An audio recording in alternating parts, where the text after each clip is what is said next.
গাবশ্চ কৃষ্ণমুখনির্গতা বেণুগীতা বিদুষামুক্তং মৃতকর্ণপুটৈ পুপিবন্তা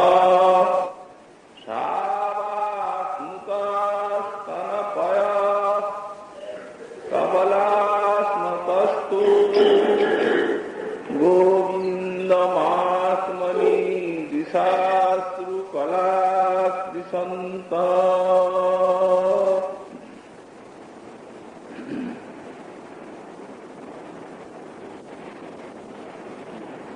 সর্ববেদান্ত সার মহাপুরাণ শ্রীমদ্ভাগবতে দশম স্কন্ধ ১বিংশতি অধ্যায়। ভাগবত বক্তা পরমহংস শিরোমণি শ্রী শ্রী সুখদেব মুনি মহাভাগবতী ব্রজসুন্দরী মুনির পুষ্পরাগ বর্ণনায়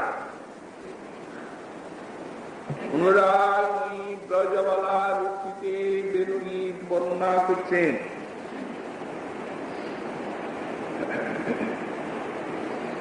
কোন কৃষ্ণানুরাগিনী ব্রজ সুন্দরী বললেন, ওই সখীগণ, গাবশ্চ কৃষ্ণমুখনির্গত বেণুগীতা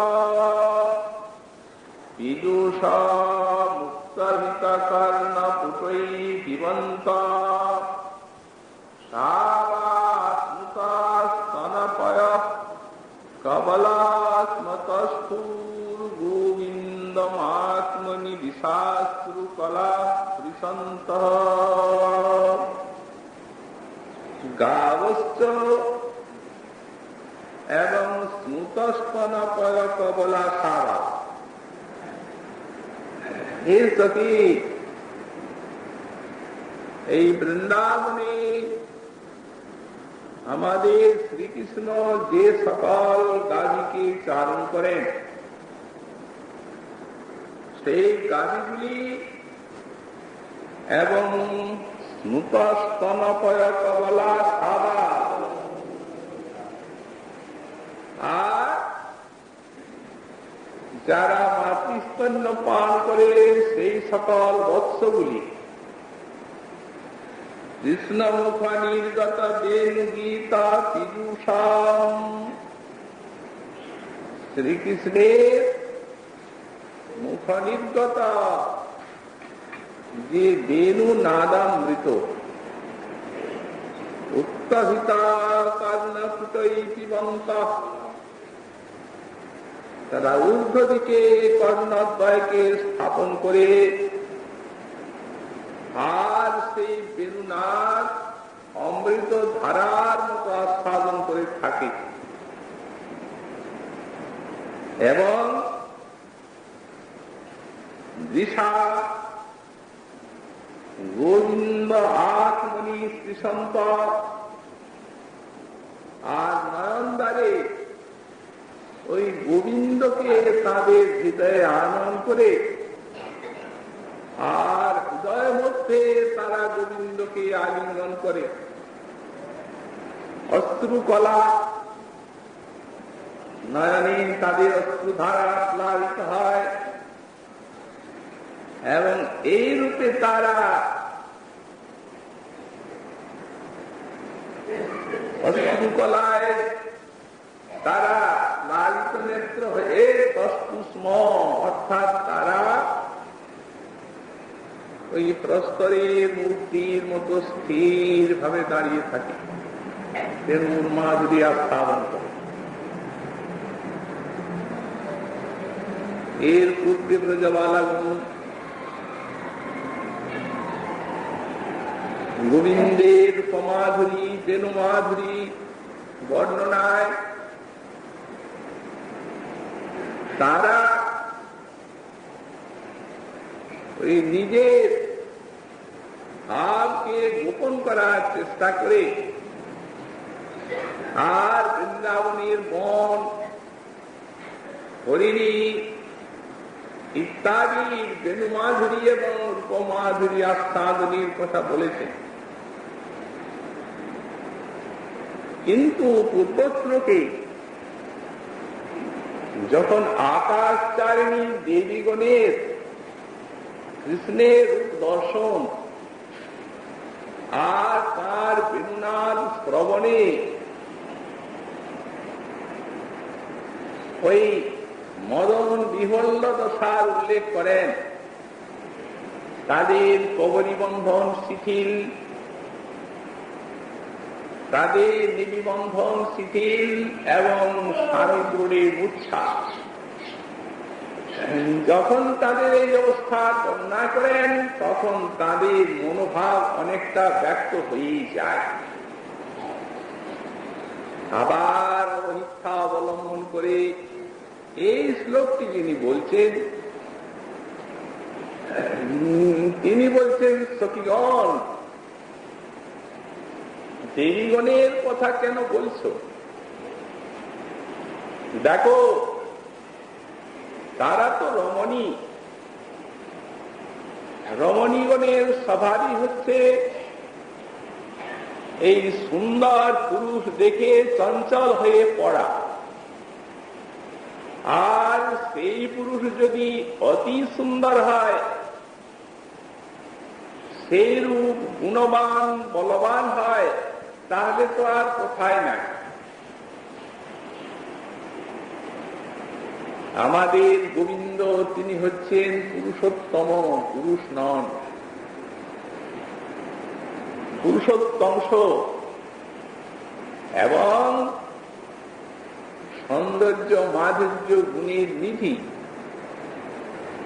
সুতরাং সেই সাক্ষাৎ মদনমোহন আমাদের গোবিন্দের দর্শনে যে রমণী জাতি এই প্রকার চঞ্চল হয়ে পড়বে, তার বিন্যাস শ্রবণে যে তারা মোহদশা প্রাপ্ত হবে, এ তো বলার কোথায় নাই। কিন্তু দেখো দেখো, আমাদের শ্রী গোবিন্দ যে সকল ধেনুগণকে মনে চারণ করেন আর বৎসগুলিকে, তাদেরকে দেখ, গাবচ্চ, এরা পশু, এরা সারা সার বিবেকবিহীন, রূপ বুঝে না, গুণ বুঝে না, কিছুই জানে না। কিন্তু দেবীগণ তারা হচ্ছেন রমণী, তাদের নিকটে গোবিন্দের যে প্রকার রূপের এবং বেণুর অপূর্ব প্রভাব, এ সকল সারাসার বিবেকহীন যে গাভী, এর গাভীকেও সেই রূপ প্রভাব আপন্ন করতে ছাড়ে না কৃষ্ণের রূপ এবং তার বেণু। কৃষ্ণমুখ নির্গত বেণু গীতা, এখানে কৃষ্ণমুখ নির্গত শব্দ আছে। সাইপাদ ব্যাখ্যা করছেন, কৃষ্ণ খলু পরমানন্দ মূর্তি উচ্চতে। এখানে কৃষ্ণ শব্দ দেওয়া হয়েছে কেন? বললেন, কৃষ্ণ বলতে এখানে তিনি পরমানন্দ ঘন মূর্তি, আনন্দ ঘন বিগ্রহ, আনন্দ দিয়ে গড়া তার স্বরূপ। যেমন একটা চিনির পুতুল সারা দেহটি চিনি দিয়ে নির্মিত, তেমনি পরমানন্দ রস দিয়ে গড়া গোবিন্দের এই পরমানন্দ ঘন মূর্তি। নিজেই শ্রীগীতায় বললেন, ব্রহ্মণো হি প্রতিষ্ঠাহম, আমি ব্রহ্মের ঘনীভূত প্রতিমা। আনন্দম ব্রহ্ম আনন্দ ব্রহ্মীতি বেদনাথ রস বৈষ রসানাং রসতম। এই সকল শ্রুতিবাণীর দ্বারা ব্রহ্মের আনন্দ রূপতা বা রসরূপতা জানা যায়। সেই ব্রহ্মের এই ঘনীভূত প্রতিমা হচ্ছেন কৃষ্ণ। প্রতিষ্ঠা শব্দের ব্যাখ্যায় সেটা স্বামী লিখলেন প্রতিমা, ব্রহ্মণো হি প্রতিষ্ঠাম। ব্যাখ্যা করলেন ঘনীভূত পরমানন্দ বিত্তত্ব। এখানে কৃষ্ণ আনন্দের প্রতিমা বলতে ঘনীভূত আনন্দ তিনি।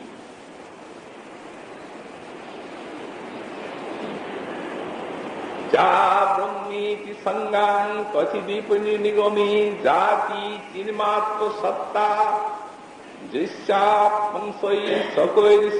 বিভবতী বসয়ন এব মায়াং পুমাংশ্চ যস্যৈকং রূপ ভাতি শ্রীনারায়ণাখ্যং তাং শ্রীকৃষ্ণ স্বয়মিহ ভগবান বিধত্তাং প্রেম তৎপাদ ভাজম। শ্রীমজ্জিদ গোস্বাই পাদ। যখন এই পরমানন্দ ঘনমূর্তি শ্রী গোবিন্দের সৌন্দর্য মাধুর্য, তার প্রেম, তার ভক্তি কীর্তন করবেন শ্রী ষট সন্দর্ভে, তখন প্রথমেই এই শ্লোকটি বলছেন যে যা ব্রহ্মেতি সঙ্গাং কচিদীপ নিগমে জাতি চিন্মাত্র সত্তা। নিগম শাস্ত্র যে ব্রহ্মের কথা বলেছেন, জ্ঞানী গুণী উপাস্য ধ্যেয়, তিনি যা চিন্মাত্র সত্তা, অঙ্গের কান্তি মাত্র। কৃষ্ণের অঙ্গের প্রভা পরম উজ্জ্বল। উপনিষদ কহে যারে ব্রহ্ম সুনির্মল। পরমাত্মা যার অংশ বিভব মাত্র। যস্যৈকং রূপং বিলসতি পরব্রহ্মণি শ্রী নারায়ণাখ্যং। এবং যার একটি রূপ পরব্রহ্মে শ্রী নারায়ণ রূপে বিলাস করেন, তিনি যার বিলাস মূর্তি, সেই স্বয়মিহ ভগবান শ্রীকৃষ্ণ বিধত্তাং প্রেম তৎপাদ ভাজাম। সেই স্বয়ং ভগবান শ্রীকৃষ্ণ ব্রজেন্দ্র নন্দন পরমানন্দ ঘন বিগ্রহ, তিনি তার চরণ উপাসনাকারীগণকে নিজ চরণে প্রেম দান করে ধন্য করুন। এই প্রেমের দ্বারাই এই পরমানন্দ রসের আস্বাদন লাভ করা যায়। মহাজন বললেন উপাসনা ভেদে জানি ঈশ্বর মহিমা। একটাই জিনিস মূল, এই পরমানন্দ ঘন মুক্তি। কিন্তু উপাসনা ভেদে এর মহিমা জানা যায়। এই পরমানন্দের আস্বাদন হয় সেই প্রেম দিয়ে, প্রেম ভেদে এবং উপাসনা ভেদে। জ্ঞানীগণের নিকটে ব্রহ্মরূপে প্রতিভাত হন, নিরাকার নির্গুণ। যোগীগণের নিকটে পরমাত্মা রূপে, ঐশ্বর্য জ্ঞানী ভক্তগণের নিকটে বিধি ভক্তিতে ওই ঐশ্বর্য মূর্তিতে, আর রাগ ভক্তিতে এই সাক্ষাৎ পরমানন্দ ঘন মূর্তির অনুভব হয়। এই জন্যে বললে একই জিনিস উপাসনা ভেদে জানি ঈশ্বর মহিমা। উপাসনা ভেদে আস্বাদন হয় এই পরমানন্দে। এই বৃন্দাবনী সেই পরমানন্দ ঘন মূর্তি প্রেমিকগণ প্রেম রস দিয়ে আস্বাদন করে। যারা অনুভব করেন এই পরমানন্দ রসে তারা হারিয়ে যান। শ্রী বিল্লমঙ্গল ঠাকুর এই বৃন্দাবনে এসে সাক্ষাৎ অনুভব করলেন এই পরমানন্দ ঘন মূর্তিকে। বর্ণনা করতে যাবেন, কি বর্ণনা করবেন? যেটি দেখেন সেইখানেই নিজে হারিয়ে যান। মধুরং মধুরং বপুরস্য বিভো, মধুরং মধুরং বদনং মধুরং মধুবন্ধি মধুস্মিত মেতদহ, মধুরং মধুরং মধুরং মধুরং। মহাকবি শ্রীপাদ ইলাকু তার স্ত্রী কৃষ্ণ কর্ণামৃত পাঠে তার শব্দ বৈভব আর কৃষ্ণ মাধুর্য আস্বাদনের শক্তি জানা যায়। কি সব অলৌকিক বাক্য প্রয়োগ করেছেন। সুতরাং তিনি আরো কত কত ভালো শব্দ প্রয়োগ করে কৃষ্ণ মাধুরী বর্ণনা করতে পারতেন, কিন্তু সব শব্দ বৈভব সেখানে হারা হয়ে গেছে। কেবল মধুর মধুর কথাগুলির আবৃত্তি করছে এই পরমানন্দ ঘন মূর্তির অনুভবী। মধুর হইতে সুমধুর, তাহা হইতে সুমধুর তার যে মুখ সুধাকার। মধুর হইতে সুমধুর, তাহা হইতে সুমধুর তাহে যে স্মিত জ্যোৎস্না পথ। মধুর হইতে সুমধুর, তাহা হইতে সুমধুর, তাহা হইতে অতি সুমধুর। আপনার এক কোণে ব্যাপে সব ত্রিভুবনে, 10 দিকে বহে যার পুর। এই পরমানন্দ ঘন মূর্তির জগৎকে ডুবাতে সবটা লাগে না, কোটি কোটি সমুদ্রের মতো আনন্দ। কিন্তু যার এক কোণে 10 দিকে বহে যার পুর, একটা ফোঁটা একটা কণিকা বিশ্বকে প্লাবিত করে, তাতে স্থাবর জঙ্গম যায়, নরনারীত্ব কোথায়। কৃষ্ণের ব্যাখ্যায় জন্য বললেন পরমানন্দ কৃষ্ণ পরমানন্দ পরমূর্তির উচ্চতে। মুখ শব্দটি দিলেন কৃষ্ণ মুখ নির্গত বিন্দু। মুস্তাহিপাদ বলেন কৃষ্ণ মুখ নির্গত। বেণুগীত পীযুষ, বেণুগীত হচ্ছে অমৃত। তাহলে চন্দ্রে অমৃত পাওয়া যায়, তাহলে কৃষ্ণমুখকে চন্দ্রের সঙ্গে দৃষ্টান্ত দেওয়া হচ্ছে, কিন্তু চন্দ্র বলেন না, কৃষ্ণ মুখ নির্গত বেণুগীত পীযুষ। মুস্তাহিপাদ বললেন এই জন্যই বলেন নাই যে এখানে চন্দ্র বলার কোন প্রয়োজনই বোধ করা যায় না, কারণ অতি তুচ্ছ সেটা। কোটি কোটি অকলঙ্ক পূর্ণিমার চন্দ্র নিন্দিত এই কৃষ্ণ মুখ, তার সৌন্দর্য মাধুর্য ব্রজবালাগুলি অনুভব করে।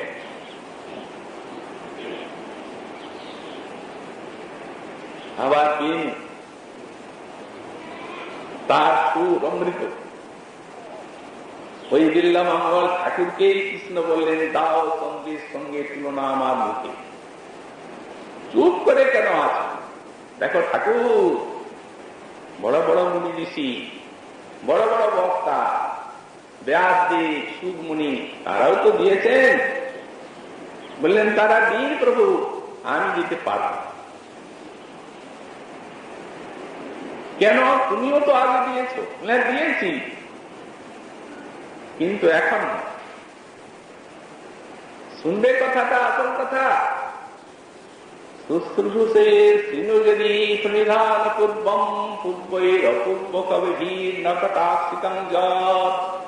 প্রভু আপনি যে অপূর্ব কবির কথা বললেন, ওরা তো আপনাকে দেখে দেখে বর্ণনা করেন নাই। যদি আপনি দাঁড়িয়ে থাকতেন আর তাদের সঙ্গে কথা বলতেন আর আপনাকে দেখে দেখে মুখটিকে চন্দ্র বলতে হতো, তাহলে পারতেন। আমার মনে হয় কি জানেন, নীরাজনং ক্রমধুরা ভবৎ আনন্দো নির্বাচন অর্হতি চিরায় প্রদীপ অর্হতি যোগ্য প্রতি। আমার মনে হয় কি প্রভু জানেন, ওই যে পূর্ণিমার চন্দ্র, আমি তার একটা বাতি বানাব, কর্পূরের বাতি। একটা কর্পূরের বাতি বানিয়ে তোমার এই মুখচন্দ্রকে নিরাজন করে আর ওটা বাইরে ফেলে দেব। অর্হতি যোগ্য ভবতী, যারা সাক্ষাৎ দর্শন করেন তাদের নিকটে কৃষ্ণমুখ এই ব্রজবালার নিকটে সাক্ষাৎ তাদের মহাভাব দর্শনে সেই কৃষ্ণের বেণু সুর কৃষ্ণমুখ আর এই গাভী আর শাবক সামনে এসে উদিত হয়ে গেছেন ছবি দেখে দেখেই তো সব বলছেন। তা না হলে এত অবিকল এত সুস্পষ্ট বর্ণনা এত নিখুঁত হয়? সেই কোটিচন্দ্র অপেক্ষাও সুন্দর ত্রিমুখে আবার বেণু। ওই ঠাকুরই বললেন কমনীয় মুগ্ধ কিশোর মুগ্ধ মূর্তি কলাবেণু কনিতা দিতানন্দ মম বাচি বিজৃম্ভতাঙ্গুরারে মধুরিম্ন কনিকাপি কাপি কাপি। মঙ্গল ঠাকুর কৃষ্ণমাধুরী বর্ণনার চিত্রিত কবি, প্রসিদ্ধ কবি। তিনি লিখছেন এই কমনীয় মুগ্ধ কিশোর মূর্তি, অতি চমৎকার কমনীয় সুন্দর কিশোর মূর্তি। কলরেণু কনিতা দিতানন্দ, এর আনন্দর মুখখানা ওই শব্দায়মান বেণুর দ্বারা আবৃত। শব্দায়মান বেণুর সুরে যেন মুখখানা আবৃত হচ্ছে।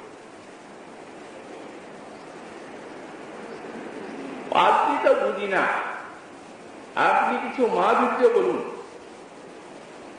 এই বেণুর সব সমন্বিত গোবিন্দের মুখের মাধুরী, এত বড় বক্তা আপনি, আমি আর কি বলবো? গোবিন্দের কৃপা যদি হয়, মমবাচি বিজৃম্ভতাঙ্গুরারে, পরম সুন্দর শ্রী গোবিন্দের মাধুরী সিন্ধুর এক কণা আমার বাক্যে স্ফুরিত হন তার কৃপায়।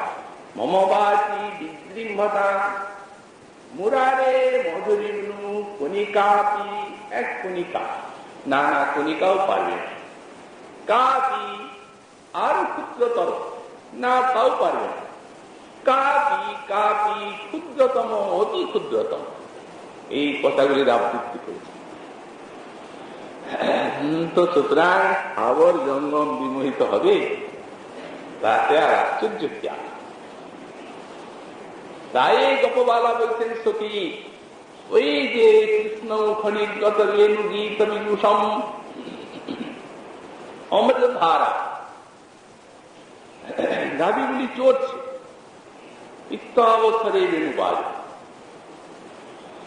যেমনি বেণু বাজল তেমনি তৎকালে ওই যে চড়ছে গাভীর মুখে এখনো ঘাস আছে, তিন কবল, ওই তিন কবলগুলি দাঁতে এরকম ধারণ করা আছে, আর উপর দিয়ে তাকাচ্ছে, কানগুলি খাড়া উত্তর দিকে। বেণু গীত পীযূষম উত্তপ্ত কর্ণ পুতৈপিমন্ত, ঊর্ধ্বরূপে ধারণ করেছে গাভী সে কান দুটোকে। অমৃতধারার মতো সেই সুর বেণুর মাধুরী আস্বাদন করছে, তারা পান করছে। ওই কান দুটো তাদের ওই বেণুরূপ অমৃত পানের পান পাত্র।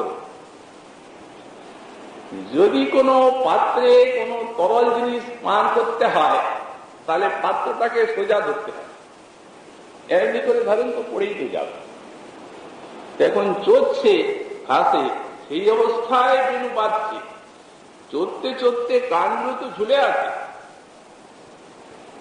তাহলে তো পড়েই যাবে। বাজার সঙ্গে সঙ্গে ওই যে মুখে তিন কবল, সেটি ফেলে দেওয়ারও শক্তি নাই, চর্বণেরও ক্ষমতা নাই, আর গিলে যাওয়ারও ক্ষমতা নাই। তিন কবল মুখে ধারণ করে রেখেছে গাভী, আর মুখটিকে তুলে আর কানগুলি উপরে খাড়া, অমৃত ধারার মতো পিবন্ত পান করছে। আস্বাদন করছে। আর নয়নী তাদের অশ্রুধারা, অশ্রুকলা। ব্যাখ্যাকার বলেছেন হয় অশ্রুকলা শব্দে অশ্রু বিন্দু, আর না হলে অশ্রুকলা শব্দে অশ্রুধারা করছে। যিনি বেণু বাজাচ্ছেন এত অমৃত ধারা তার বেণুকে কানের ভিতরে প্রবেশ করছে, সেই বেণু মুখটিকে তো দেখতে হবে কৃষ্ণ মুখ। যে কৃষ্ণ মুখের থেকে নির্গত বেণু অমৃত, অমৃত ধারা মতো এত সাধু, সেই মুখটা তো চোখে দেখবেন। সর্বেন্দ্রিয়ে কৃষ্ণ মাধুরীর আশা, কার না স্বাদ লাগে। গৃহে বসে গোপী শুনেন আর কানে। কিভাবে কৃষ্ণ মুখ বেণু মুক্তি দর্শন করে ধন্য হবেন তারা, তার না আকাঙ্ক্ষা হয়। ভাবর জন্ম সবার তো তারা দেখছে, কিন্তু দেখা যাচ্ছে অশ্রুধারা চোখে, অশ্রুকীর্ণ নয়ন। তখন গোবিন্দ আত্মনি দিশা নয়নদারে গোবিন্দকে হৃদয়ে নিয়ে এসেছে। গোবিন্দ শব্দের ব্যাখ্যায় গোস্বামী পাদ বলছেন, বললেন গবান ইন্দ্র গোবিন্দ, অতএব এদেরই তো প্রভু। গাভীর যে ইন্দ্র, সেই জন্যই নাম হচ্ছে গোবিন্দ। অতএব সেই গোবিন্দকে হৃদয়ে নিয়ে এসেছে। দিশা আত্মনি পিসন্ত নন্দারেণী, আর হৃদয়ে তাকে আলিঙ্গন করছে। আর প্রস্তুস্ম, একবারে প্রস্তরের মূর্তির মতো নীরব নিথর হয়ে দাঁড়িয়ে। কেউ মনে করতে পারে যে গাভীগুলি তারা বাৎসল্য ভাবে কৃষ্ণকে ভালোবাসে, আর কৃষ্ণের বেণু বাজলে তো কোথায়। মহাজন বলেছেন, একদিন রাখাল সব ধেনুকে ছেড়ে দিয়েছে বনে, আর খেলায় খেলায় সব মত্ত। এদিকে চড়তে চড়তে ধেনু বহু দূরে চলে গেছে তাদের নয়নের অন্তরালে। হঠাৎ কোন সখা দেখছে, ভাই আমাদের গাভীগুলো তো নাই, কোথায় গেল? দাঁড়াও দাঁড়াও, খেলা বন্ধ, দাঁড়াও কানাই, আগে গাভী খুঁজি, হারিয়ে যাবে। মহাজন বলছেন, আজু বনে আনন্দ পাঠায়, পাতিয়া বিনোদ খেলা, বিনোদ খেলা, তাই রাখাল হইল ভোলা। কৃষ্ণের এত আনন্দ দেখে আর রাখাল খেলায় পুরা মানে মাতোয়া। এই অবসরে দূর বনে গেলা সব গায়, তখন ধেনু না দেখিয়া মনে স্থগিত রাখাল বনে দাঁড়িয়ে পড়েছে। তার হাত তৈরি শ্রীদাম সুদাম আদি সবে, চলো ভাই গাভীগুলিকে ফিরিয়ে আনি। কানাই কহিছে, ভাই খেলা ভাঙা যাবে নাই। না ভাই, খেলা ভাঙব না, দাঁড়া, আমি আনিব গোধন বেণু রবে, আমি বেণুর রবে গাভীকে ফিরিয়ে আনি। অধরে মুরলি লইয়া সব ধেনু নাম কইয়া, ডাকিয়া পুরিল উচ্চ স্বরে, ও মা তো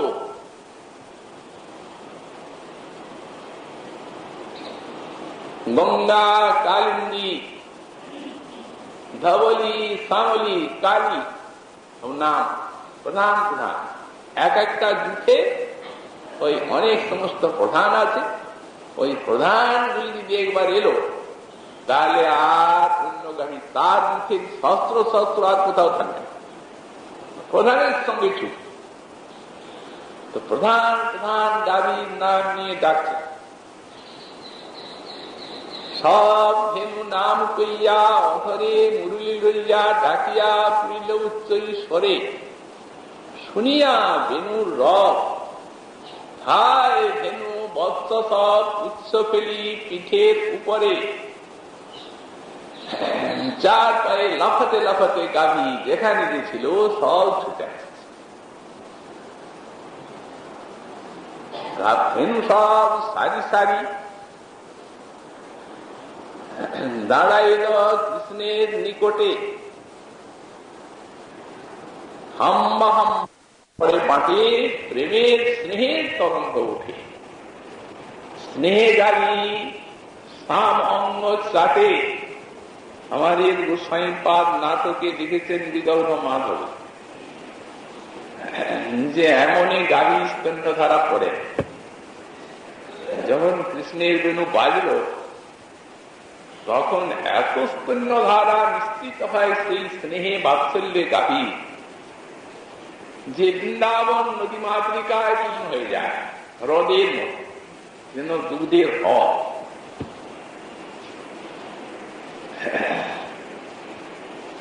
স্নেহে গাভী সামঙ্গ লেহন করতে লাগলেন।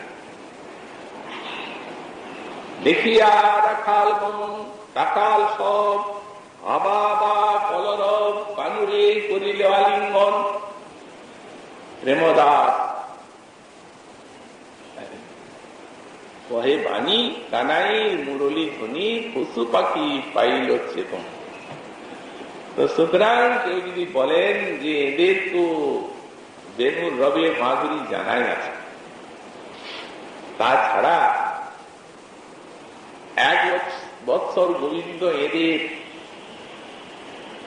এই শাবক রূপে স্তন্যপান করেছে। ব্রহ্মমোহন লীলা দেখা যায়, ব্রহ্মা যখন সমস্ত বৎসগুলিকে হরণ করে নিয়ে গেলেন, ব্রহ্মার কি সামর্থ্য আছে নাকি যে গোবৎস গোপালক হরণ করবে? ব্রহ্মা কেবল কৃষ্ণের একটা লীলার ক্ষুদ্র সহায় করেছেন মাত্র, উপলক্ষ মাত্র। কৃষ্ণের প্রেরণা না হলে কেউ পারে এই লীলা ক্ষেত্রে লীলা পার্শ্বদগণকে সরাতে? যখন কৃষ্ণ উত্তর গোষ্ঠে আসেন, বাৎসল্যবতী গোপীগণ আর বাৎসল্যবতী গাভীগণ, মা যশোমতী কৃষ্ণকে বুকে ধারণ করে কাঁদেন, গৃহে নিয়ে যান। যখন উত্তর গোষ্ঠে গোপাবাসে পৌঁছালেন কৃষ্ণ, তখন সব বাৎসল্যবতী গোপীর দৃষ্টি কৃষ্ণের দিকে, আপন আপন সন্তানের দিকে নাই। কৃষ্ণের সখা, কৃষ্ণ তাদের ভালোবাসেন আর তারাও কৃষ্ণকে ভালোবাসে। এই জন্যই মাগণ তাদের সন্তানকে প্রীতি করেন কৃষ্ণের সম্পর্কে। আর তা না হলে কৃষ্ণেই তো মুখ্য প্রীতি।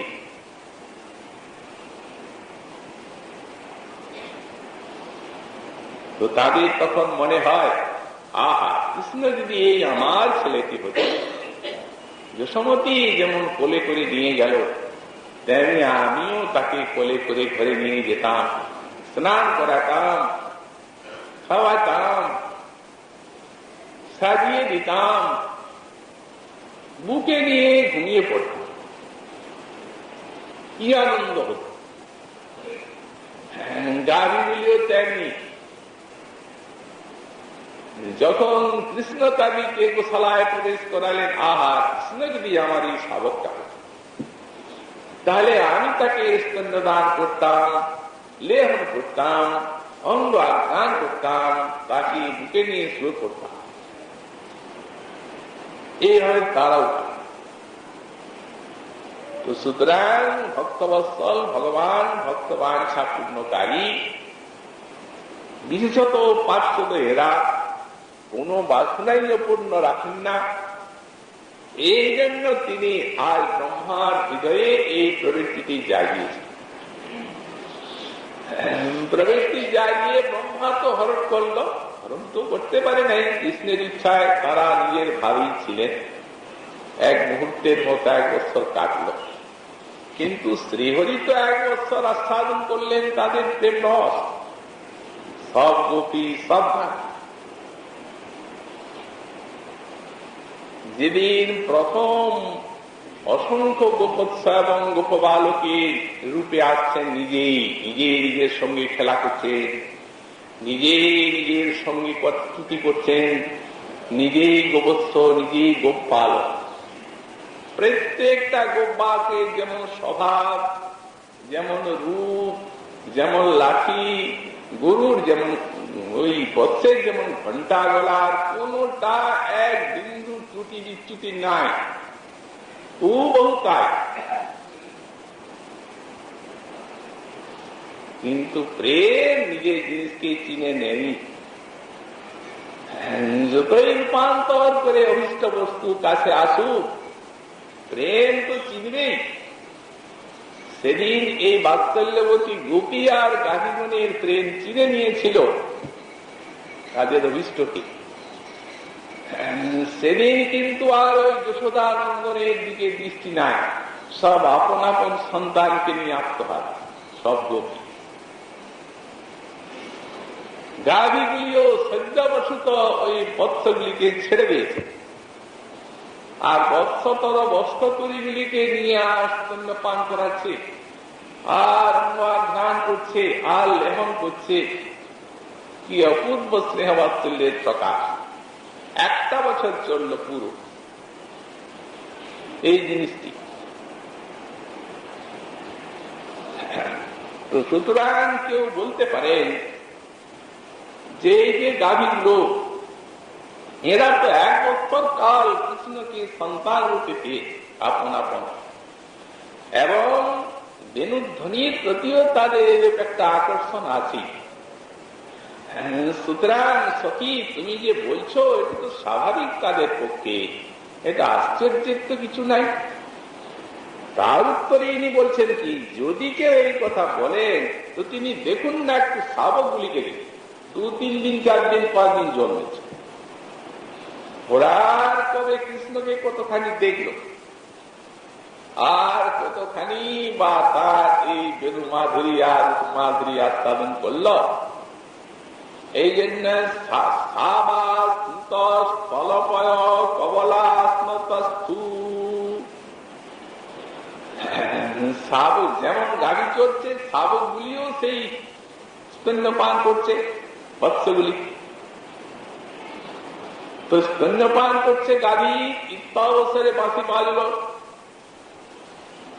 স্তন ধারাকৃত হচ্ছে, অজস্র পারে না। বাঁশি যখন বাজে তখন এমন ভাবে গাভী স্তনধারা স্ফুরিত হয়।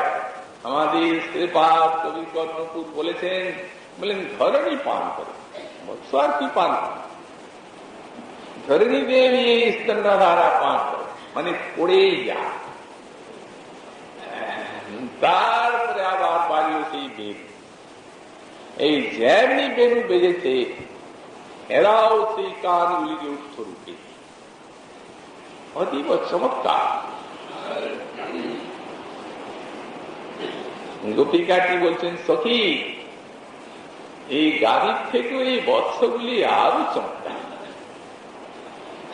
দেখো না কোনদিনই বা তারা জন্মেছে, কিন্তু যেমনি বাঁশি বাজলো তেমনি এরা মাতৃস্তন্য আর পান করতে পারেনি, ওটা গিলতেও পারে না, ফেলেই তো পারছে। স্তনপয় কমলা ঊর্ধ্ব দিকে সেই 2টি কর্মকে স্থাপন করে রেখেছে, অমৃত ধারার মতো সেই বেণুর রস আস্বাদন করছে তারাও। সুতরাং সতী স্থাবর জঙ্গমকে পাগল করা আমাদের এই শ্রীকৃষ্ণের অপূর্ব মধুর বেণুর নাম।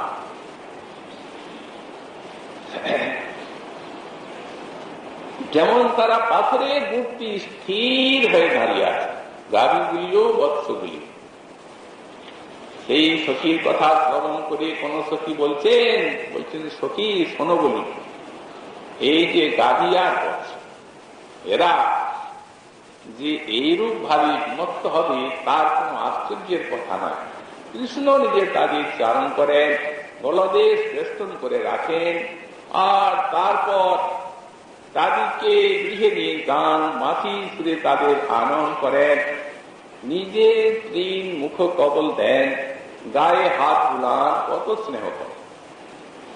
অতএব এদের যে অবস্থা হবে তা তো বলাই বাহুল্য।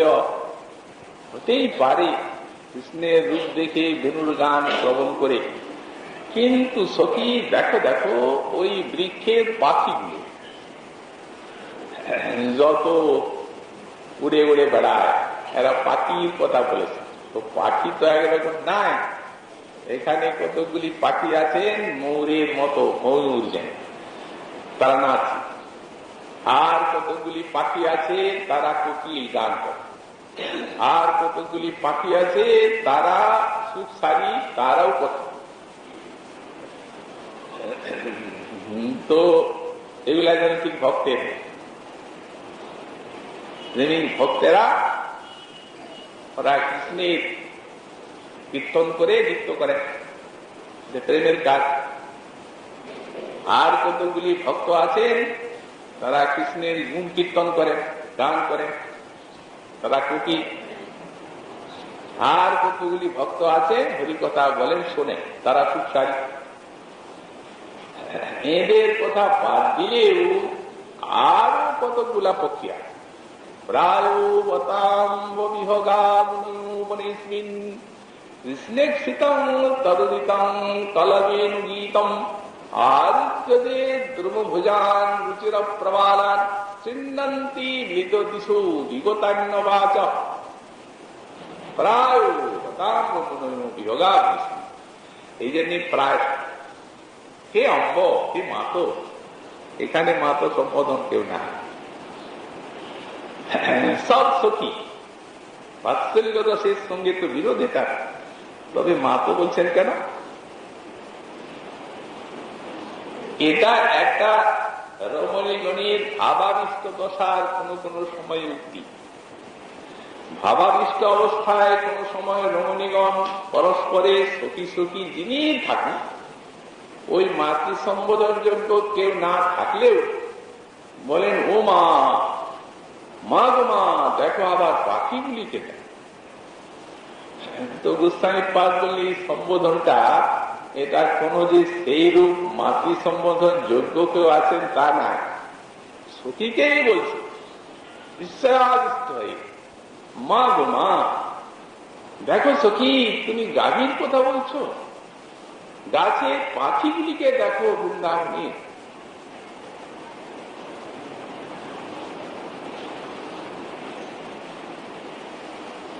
এই সম্বোধনটা একবারই যত গোপীর উক্তি আছে পরস্পরে ভাগবতী, এইখানে একবার দেখা যায় না অম্ব সম্বোধন, আর কোথাও না। আর এই যে কীর্তন করতে করতে সব গায়ক এই মা হায় মা বারে বারে, ওতে রসপুষ্ট না হয়ে রসপুষ্টই হয়। আসলে কদাচিৎ এই সম্বোধন বিস্ময়াবিষ্ট ভাব, এটি রমণী স্বভাব সুলভ এই সম্বোধন। প্রায়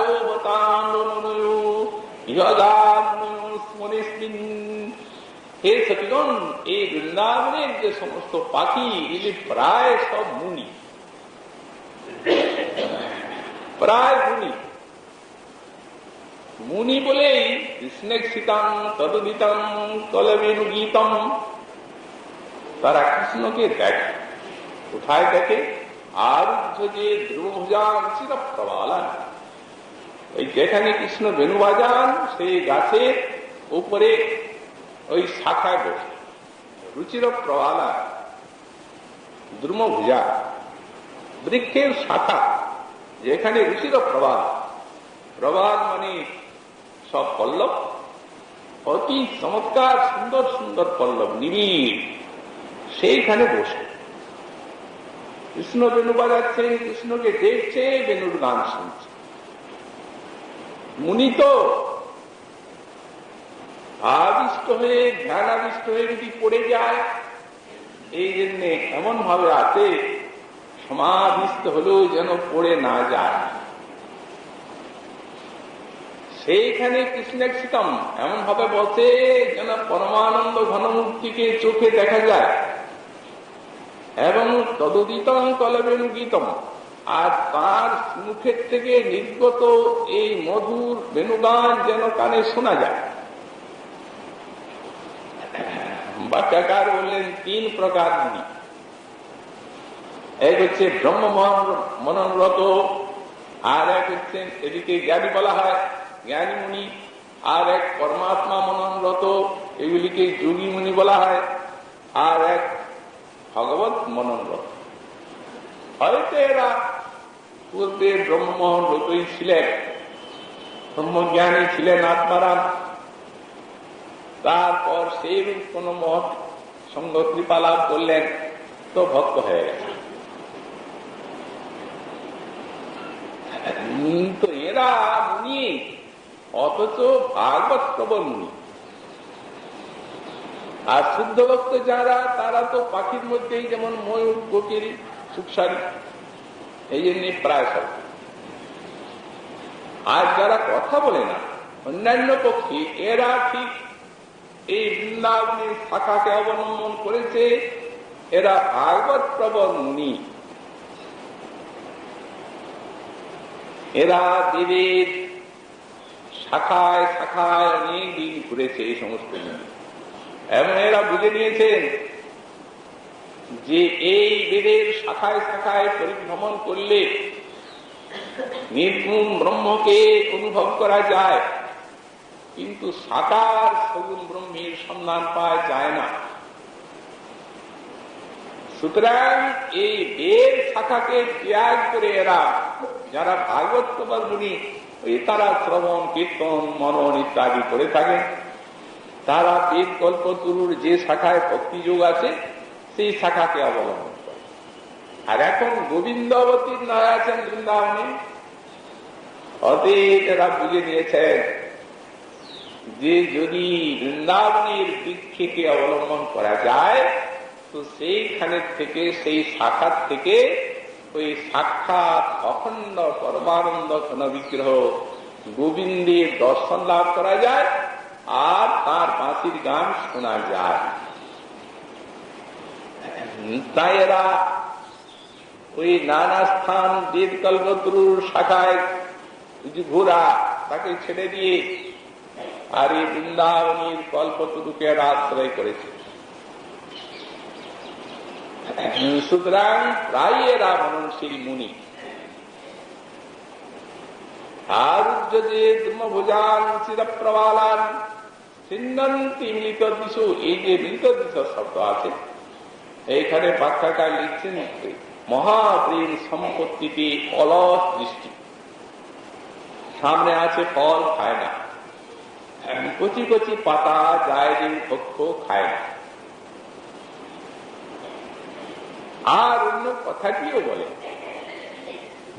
নয়নগুলি অলস দৃষ্টি, অর্ধ নিমিলিত দৃষ্টি। মুনি তো প্রেম, পরম প্রেম সম্পত্তিতে নেত্রের এই অবস্থা, আর গোবিন্দের মাধুরী আস্বাদন করছেন এরা, কথা বলে।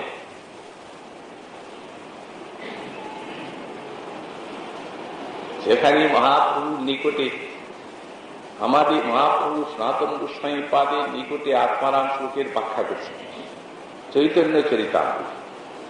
সেখানে দেখা যায় 61 প্রকার আত্মারাম তিনি বলেছেন। প্রথমে তো এই শ্লোকের ব্যাখ্যায় তো ওই 18 প্রকার অর্থ হল শ্রী সার্বভৌমের নিকটে, সনাতন গোস্বামী পাদের নিকটে 61 প্রকার, 61 প্রকার আত্মারাম।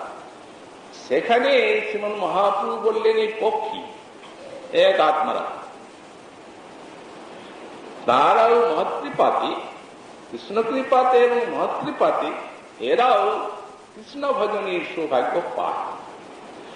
এবং এই কথা বলে এই শ্লোকটা দৃষ্টান্ত দিচ্ছেন, ঠিক প্রায়ুবতাম বিয়োগাবনিসি, তাহলে সেখানে মহাপ্রভুর উক্তির তাৎপর্য কি, আর এইখানে এই উক্তি ব্রজদেবীর উক্তির তাৎপর্যটা কি?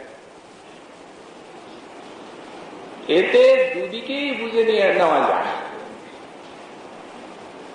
এখানে গোস্বামীপাদ এই শ্লোকে টিকাতে লিখেছেন, মনে করুন আত্মারাম সনক নন্দনাথ তারা ব্রহ্মলোকে থাকেন, এই ব্রহ্মা নিগড়ের তপলোকে ব্রহ্মলোকে ওই ব্রহ্মানন্দ রসে মগ্নতা, জন্মের থেকেই এরা আত্মারাম। তো সুতরাং আত্মারাম, সে আত্মান ব্রহ্মানন্দে ডুবে আছেন, ভগবত আনন্দে এই শ্রবণ কীর্তনাদির কোন ধার ধারেন। একদিন ব্রহ্মা মনে মনে চিন্তা করছেন, তারই মানব পুত্র, হায় আমার সন্তানেরা কিন্তু ব্রহ্মানন্দেই ডুবে থাকলো, গোবিন্দের ভজনে রস আর পেল, হা কৃষ্ণ কৃপা কর। ব্রহ্মাও তো ভগবানের ভক্ত, পরম ভক্ত, তার নারী কমলের থেকে জাত সৃষ্টিকর্তা, জগতের আদিগুরু ভগবানের কৃপা হলো, এর উপরে নারায়ণের দর্শনের বাসনা জাগলো, ওই বৈকুণ্ঠে গিয়ে জয় বিজয়কে অভিশপ্ত করলেন। নারায়ণ ভক্তির দুঃখ জেনে ছুটে এলেন, মুনিগণ অবরুদ্ধ, তখন নারায়ণের চরণে তুলসীর গন্ধে এরা মুক্ত হয়ে পদারবিন্দ কিঞ্জল্পমিশ্র তুলসী মকরন্দ বায়ু অন্তর্গত সবিবেরেণ চকারতি শান শঙ্খবমক্ষর দূষান অপিচিত্ত তন্ন। এরা অক্ষর দূষান, ব্রহ্মানন্দ সেবী, কিন্তু ভগবত আনন্দ রস এত প্রবল যে যেমনি বায়ুটি ওই নারায়ণী চরণ তুলসীর ঘ্রাণ নাসারন্দ্রে দিয়েছে, ভিতরে প্রবিষ্ট হল, শঙ্খ বমক্ষর বিচিত্ত তন্ন, তেমনি চিত্তকে ক্ষুব্ধ করল, ভক্ত হয়ে গেলেন। ভজন রসের আশা ব্রহ্মানন্দের থেকে অনেক কোটি গুণ বেশি। ব্রহ্মানন্দ ভবেতে সচেত পরার্ধ গুরীকৃত নৈতি ভক্তি সুখাম্বুধি পরমানুকূলামতি। ব্রহ্মানন্দ যদি কোটি গুণিত হয়, সেই ভজনানন্দের এক কণিকার তুল্যও তা হবে না। এমন এই ভজনানন্দ রস, সেই আনন্দই তারা পেলে। তাই ভগবানের কাছে প্রার্থনা করলেন, প্রভু আমরা ভক্তাপরাধ, ভক্তের চরণে অপরাধ করলে ব্রহ্মজ্ঞানী যত সেই অপরাধে বাসনা আছে, মহৎ অপরাধের কাজই হচ্ছে অন্তরে বাসনা জাগাবে এবং এই কামনার দেহ দিয়ে। তো বলছেন, প্রভু আপনি আজ সেই কৃপা করুন, কাম ভব সবজিনী, আজ সেই অপরাধী যেন আমরা কামনার জগতে যাই, কামনার জগতে যাব।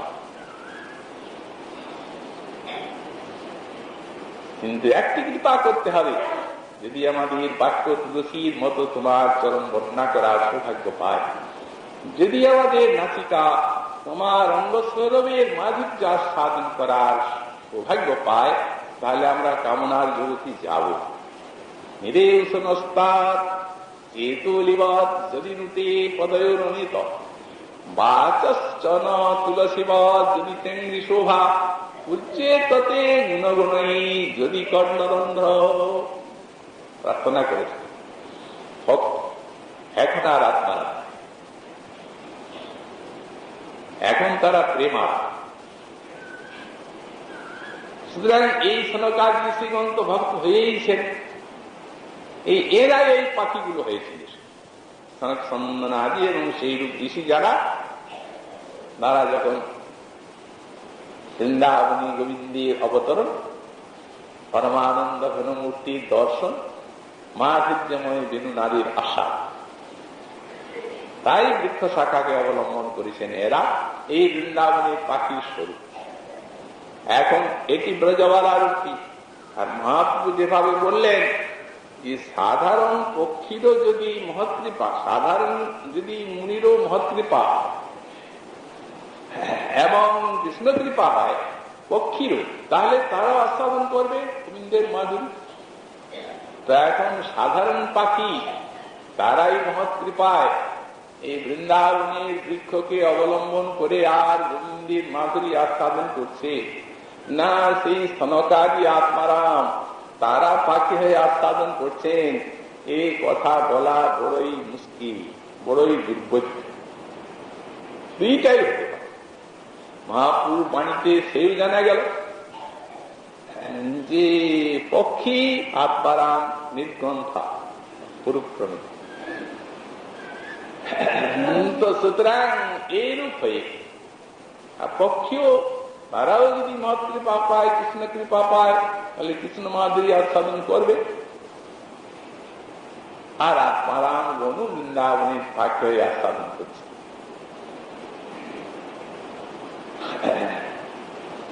অন্য কথা কিচ্ছু বলে না, গোবিন্দ গান বেণুগান শুনে তার মাধুরী আস্বাদন করে। হতে সত্যি এই প্রকার গোবিন্দের মধুর মনোহর বেণুগান।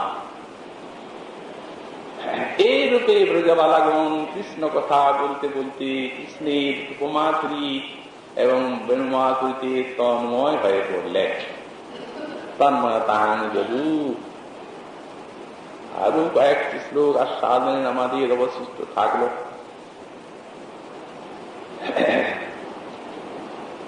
আমাদের পরম শ্রদ্ধেয় শ্রীযুক্ত কৃষ্ণ গোপাল চৌধুরী মহাশয়, উনি বহুদিন রাধাকুণ্ড বাস করেছিলেন এবং ভক্ত, যেমনি বিদ্বান তেমনি ভজনানন্দী, তেমনি ভক্ত, তেমনি হরিকথা রসিক। এই সমস্ত এই মধুর রসের বৃন্দাবনীয় কথা শ্রবণী তাঁর খুব আকর্ষণ এবং উল্লাস। গত বছর হঠাৎ জাহ্নবা উৎসবের অধিবাসের দিনে তিনি হঠাৎ সহসা প্রকট হন। আর সহধর্মিণী কল্যাণী মা তিনি তাঁর বিবাহ উৎসবের আয়োজন করেছেন এবং সেই উপলক্ষে আমাদের এই ভাগবতী সভার অনুষ্ঠান এবং 7 দিন এখানে শ্রী শ্রী বেণুগীতি পাঠ। আপনারা সকলে একটু আশীর্বাদ করবেন যাতে এই অনুষ্ঠানের উদ্দেশ্য সফল হয় এবং চৌধুরী মহাশয়ের আত্মা ভগবানের সেবা লাভ করে ধন্য হয়। আজকে 7 দিন সমাপ্তি। এখনই আমাদের এই অনুষ্ঠানের পরে আরম্ভ হবে এখানে সংকীর্তন যজ্ঞের শুভ দিবাস। আর কালকে অষ্টম প্রহর এখানে নাম সংকীর্তন যজ্ঞ। পরশুদিন শ্রী শ্রী গৌর গোবিন্দের ভোগারাধনা এবং বৈষ্ণব সেবা অনুষ্ঠিত হবেন এই স্থানে। প্রতিটি অনুষ্ঠানে আপনাদের সক্রিয় সহযোগিতা আমরা কামনা করি। আর পরশুদিন আপনারা মধ্যাহ্নে এখানে সকলেই প্রসাদ গ্রহণ করবেন, এই নিমন্ত্রণ আপনাদের সাদরে জানিয়ে রাখা হলো। আজকে আমাদের শ্রী বেণুগীতি কথার এখানে বিশ্রাম।